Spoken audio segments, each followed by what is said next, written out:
Unstructured data continues to be a problem in the data center. It's not a surprise to most IT professionals that it requires a lot of capacity, but I think what's taken a lot of them off guard is the rate of growth of that capacity. And to be honest with you, it's just going to get worse. We're just at the beginning of this problem. Joining me on the whiteboard to discuss this, I've invited Rod from Aparavi. Rod, thanks for joining us today. Thank you. Rod, now what we see is if this is a file system or a file server and these are files, what we've seen over the past 10 or so years is the number of files that are in there have just multiplied exponentially. In the old legacy backup way of backing up unstructured data, you would literally go in and kind of check each file to see if it needed to be backed up.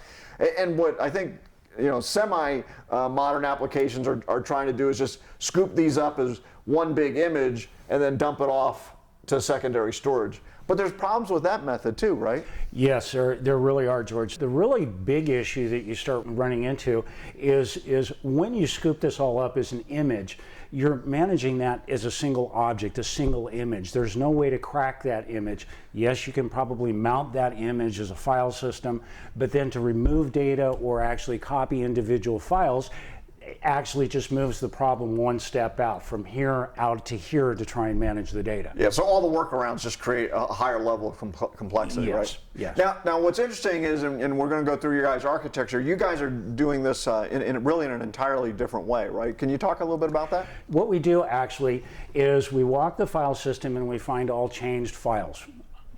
After the initial snapshot is done, we actually copy that off to secondary storage. Once that is done, we do a comparison to find out what the differences are between the file systems. Gotcha. It's very, very fast and very, very efficient the way that we're doing it.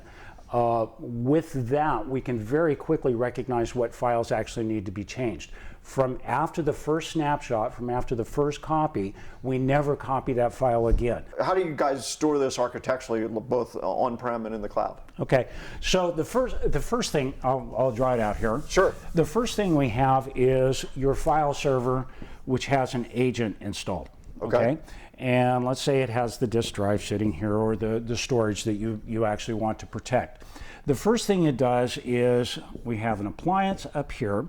It sends initially the full snapshot up here to the appliance. So that's a full copy of data? A full copy of all the files. From then on, this guy recognizes exactly what has changed on the file system and only sends those changes to the appliance. Okay. Now when we get up to the cloud part, the appliance here actually does exactly the same thing. It knows what files have already been sent to the cloud, and it never sends them again. So it's actually data driven from here over to here. So once we actually make the copy from here over to here, then this guy recognizes what's changed in that and then mirrors it up to the cloud. Okay, very good. So then the cloud kind of becomes your DR copy. Do I have to be concerned about growth of this? So am I recreating the problem here? No, you're not, because one of the things that we do is we get to set the number of snapshots here that we maintain. Okay, so keep in mind that it's always going to be bigger than primary storage, because, well, actually not, because we have compression and dedupe in there as well. So it will actually be about the same size, maybe smaller, plus or minus. But the thing is that with the number of snapshots, so if you set the number of snapshots to 5, for example, we have one complete copy here, which is compressed, encrypted, and deduped. Then only the next 4 versions are only changes that occur here. So depending on your data turnover rate, you can actually compute how much it's actually going to take in storage on this guy. Same thing for over here. We maintain one full copy over here, and then once that full copy is established, then we send the differences over here. So instead of storing it in a typical image backup process here, you'd actually be sending 5 different disk copies up to the cloud here. So if this is 1 terabyte, you're actually going to have 5 terabytes up here. Okay, but if you have a 10% turnover rate on your data, that would be what, 100 gig? Okay, so up here you're going to have the 1 terabyte for the base image times 4 times 100 gig. which would be 1.4 terabytes. So that is the comparison. Oh, okay. So it dramatically reduces the amount of capacity we're talking about. So then, how do I control growth of this particular appliance? Okay, so each file out here, what we do is we classify it and we have a retention period for it. Okay. So let's say your retention period is, let's say, 3 years. Okay. Okay, so a copy of this will be maintained on this appliance for 3 years, and then it's deleted. Okay? Same thing up here. So no longer do you have to keep these images up here forever and ever and ever. Right. We can actually remove information, files that have retained out, that we no longer need up here individually.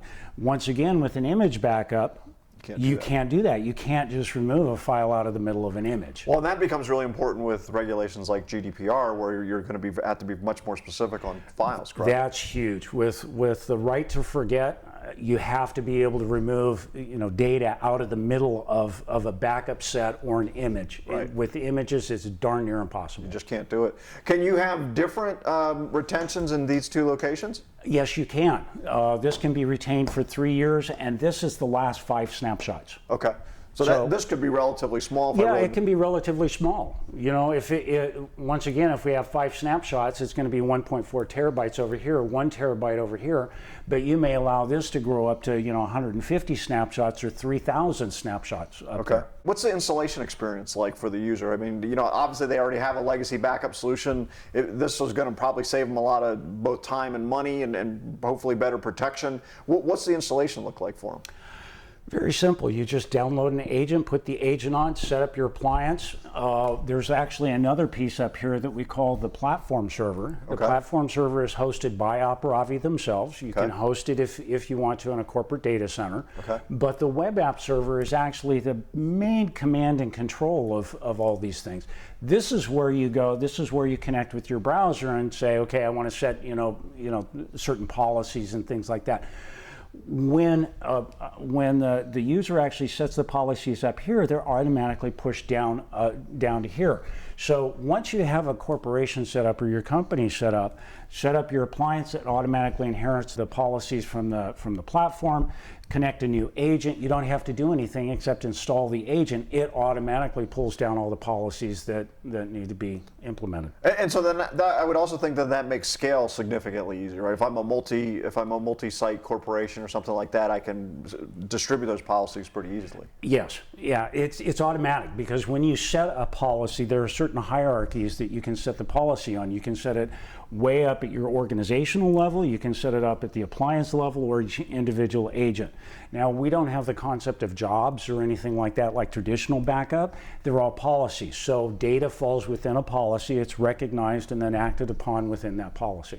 So one of the big concerns that we hear a lot, and it kind of ebbs and flows, but is ransomware. And of course, the problem with ransomware, it can attack anytime during the day or whatever. And we suggest that people make frequent backups, which is particularly hard with image backups, because you got to do that image all the time. Sounds like you guys have a good alternative to that. We do. It's actually, while we're running through these files and actually doing it file by file, we can recognize when a certain percentage of files have changed. So like all your JPEGs and PNGs and all that kind of stuff. Right. If there's a massive amount of changes, you can set the threshold like at 25%. If more than 25% of your JPEGs or DocXs or whatever has changed, it'll automatically start sending alerts up from the web app server. You get an SMS text on your phone, and then it will stop and allow further action to say, okay, this is all right, I'm not infected, go ahead and do it. Great, okay. And then how frequently can I run the backup job? As frequently as every minute. Okay, so I can capture changes almost in real time. That's what I think we have the checkpoint for, snapshots, and then the archives. So those are Aparavi terms. So explain to me what each one of those are, where they fall into the architecture. Okay, so everything is file by file, but it's really not image based. It still is file by file. A checkpoint is actually stored on the local system for the oops moment where you deleted a file or something like that. Okay. Typically, the default policy we set up is for a checkpoint every hour. Okay. Okay, so that means that if you delete a document or you want to go to a last version, it's all locally done here. It's very, very quick. Snapshots are typically a roll-up of what goes up to the appliance. Snapshots typically by default are done once a day. Okay, and that's going to protect me from, say, a media failure or even a file server failure. Yes. Okay. Right. Great. Then once a night, basically, you can set it up for once a night or however often, it actually syncs the data from over here up to the cloud. Okay. And those are what we call the archives. This is the long-term stuff. Gotcha. Well, Rod, thanks very much for detailing this for us. Very good. There you have it. If you're looking to really protect unstructured data in a different way and move out of sort of the legacy methodologies, Aparavi has a really good architecture to consider.